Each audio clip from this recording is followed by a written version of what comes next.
Hello everyone, welcome to my channel. कैसे हैं आप सब? आई होप आप सब अच्छे होंगे, खैरियत से होंगे। और आज मैं जिस टॉपिक पे आपसे बात कर रही हूँ वो है कैंसर। कैंसर हमारे सोसाइटी में काफ़ी तेज़ी से फैलता जा रहा है, बहुत तेज़ी से फैलता जा रहा है। आजकल हर किसी को देखो तो breast cancer, prostate cancer, lung cancer, ये काफ़ी ज़्यादा कॉमन हो गया है। तो लेकिन हमारी जो पब्लिक है उसमें इतनी अवेयरनेस नहीं है। ये हॉस्पिटल या डॉक्टर के पास उस वक्त जाते हैं जब मामला हद से ज़्यादा गुजर चुका होता है, तो उस वक्त बहुत देर हो चुकी होती है, उस वक्त हम उसको ट्रीट नहीं कर सकते। इसीलिए मैं आपको कुछ ऐसे साइंस बताऊंगी जिसको आप ध्यान में रखो। अगर इनमें से कोई भी साइंस आपको फील होती हैं तो आप फ़ौरन डॉक्टर से कंसल्ट करो, ताकि अगर कोई भी प्रॉब्लम है तो उसको इमीडिएटली ट्रीट किया जा सके, बजाय इसके कि बहुत देर हो जाए। तो चलें, आज का टॉपिक हम करते हैं स्टार्ट। मैं आपको 10 ऐसी साइंस बताऊंगी, अगर आप में से किसी को भी वो फील होती है तो फ़ौरन आपको डॉक्टर से कंसल्ट करना चाहिए, और वो एक डेंजरस साइन हो सकती है। तो चलें, आज का टॉपिक हम करते हैं स्टार्ट।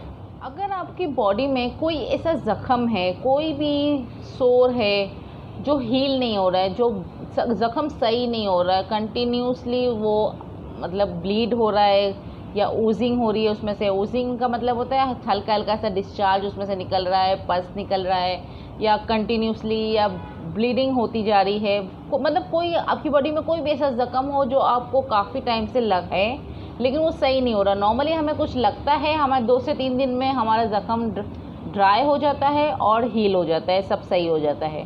लेकिन अगर ऐसा नहीं हो रहा है, कोई भी आपकी बॉडी में सब दाना है, कोई ऐसा पार्ट है जो हील नहीं हो रहा है, तो आपको डॉक्टर से कंसल्ट करना चाहिए। आपको पता करना चाहिए कि ये है क्या, इसमें प्रॉब्लम क्या है। कोई भी अनयूजुअल ब्लीडिंग, सही है, कोई भी अनयूजुअल ब्लीडिंग किसी भी ओपनिंग से, जैसे कि पेशाब में ब्लड का आना या पॉटी के साथ ब्लड का आना, ये एक साइन होती है कि कुछ मसला है।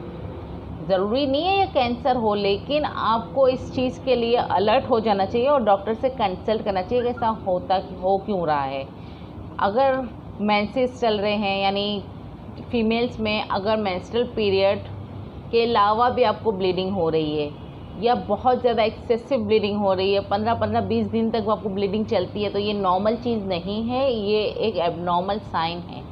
इसके लिए आपको डॉक्टर से फ़ौरन कंसल्ट करना चाहिए। बॉडी में कोई भी दाना है, कोई लंप है, कोई गुठली है, बॉडी के किसी भी पार्ट में आपको फील होती है, ठीक है, तो अगर वो अपना साइज़ में इंक्रीज़ हो रही है, चाहे आपको पेन उसमें है या नहीं है, अगर उसका साइज़ बढ़ रहा है तो ये खतरे की साइन है। आपको डॉक्टर से कंसल्ट करके इसका प्रॉपर ट्रीटमेंट करवाना चाहिए।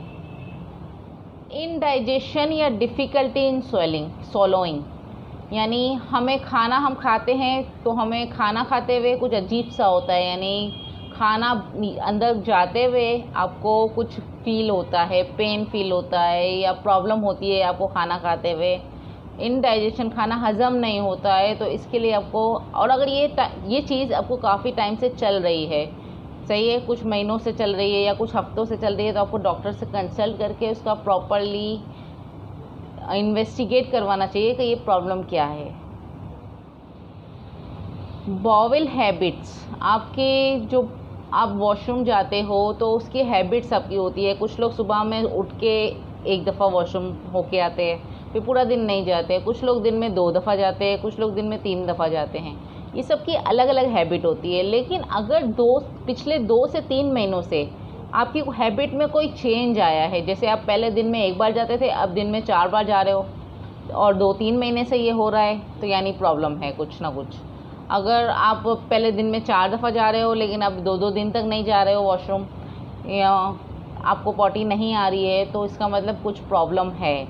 आपको इस चीज़ के बारे में कंसल्ट करना चाहिए डॉक्टर से कि प्रॉब्लम क्या है, अचानक से ये चेंजेस क्यों आई है। 2 से 3 महीने से अगर ऐसा हो रहा है तो आप डॉक्टर से कंसल्ट करो। आपको बॉडी पे कोई भी वो जैसे होते दाना सा, तिल है, बर्थ मार्क है, कुछ भी है, सही है, अगर उसमें अचानक से कोई चेंज आने लग रहा है, कुछ साइज़ बढ़ रहा है या उसमें ज़ख़म हो रहा है, कुछ हो रहा है, तो ये नॉर्मल साइन नहीं है। आपको डॉक्टर से कंसल्ट करके पता करना चाहिए कि ये सब क्यों हो रहा है। अगर आपको 2 हफ्ते से ज़्यादा हो गए लेकिन आपकी कफ सही नहीं हो रही, कफ नॉर्मली 2 हफ्ते के अंदर अंदर सेटल हो जाती है नॉर्मली लोगों की, लेकिन अगर आपको ज़्यादा टाइम हो गया है, आपकी कफ सेटल नहीं हो रही, तो यानी लंग में कोई ना कोई प्रॉब्लम ज़रूर होगी। तो आपको इसके लिए भी डॉक्टर से कंसल्ट करना चाहिए और पता करना चाहिए कि इसमें प्रॉब्लम क्या है, ये नॉर्मल चीज़ नहीं है। आपको अचानक से बॉडी में बहुत ज़्यादा थकावट फील होने लगती है, या आपका वेट लॉस होने लगता है अचानक से पिछले 3 से 6 महीनों में, सही है, इस आपने वेट लॉस के लिए कुछ किया नहीं है लेकिन फिर भी आपका वेट लॉस हो रहा है, तो आप इस चीज़ का पता करो, इसके लिए प्रॉपर्ली इन्वेस्टिगेट कराओ कि ये क्यों हो रहा है। आप इसको इतना लाइट नहीं लो। एब्डोमेन में, पेट में बहुत ज़्यादा दर्द होना, अचानक से दर्द होना, या काफ़ी टाइम से दर्द होते रहना, थोड़े थोड़े दिन में आपको पेन होता है एब्डोमेन में, सही हो जाता है, दोबारा पेन होता है, सही हो जाता है, ये नॉर्मल साइन नहीं है। अगर कंटिन्यू ये 1 महीने से आपको चल रहा है तो आपको डॉक्टर से कंसल्ट करके आपको इसका ट्रीटमेंट करवाना चाहिए और पता करना चाहिए कि ये प्रॉब्लम है क्या। इसके अलावा लास्ट ये है कि अनएक्सप्लेन्ड फीवर आपको हो, फीवर या बुखार जिसको हम कहते हैं, विदाउट एनी रीज़न अगर आपको फीवर है तो डॉक्टर से कंसल्ट करना चाहिए। अब विदाउट एनी रीज़न का क्या मतलब होता है? विदाउट एनी रीज़न का मतलब ये होता है कि फ़ीवर नॉर्मली या तो वायरल इन्फेक्शन में होता है या बैक्टीरियल इन्फेक्शन में होता है। जो वायरल इन्फेक्शन में फ़ीवर होता है वो नॉर्मली एक टाइम पीरियड 5 से 6 दिन में खुद ही सेटल हो जाता है और उसके लिए कुछ करना नहीं पड़ता हमें, वो खुद ब खुद सेट होता है। बैक्टीरियल इन्फेक्शन में जो फ़ीवर होता है उसके लिए एंटीबायोटिक्स दी जाती हैं, वो टैबलेट्स लेने से सही हो जाता है। लेकिन सब कुछ आप कर चुके हो फिर भी आपका फ़ीवर सेटल नहीं हो रहा, तो इसके लिए आपको ये डेंजर साइन है। आपको इसके लिए प्रॉपर्ली अपनी ट्रीटमेंट करवानी होती है, आपको प्रॉपर्ली इन्वेस्टिगेट करवाना होता है कि ये ऐसा हो क्यों रहा है।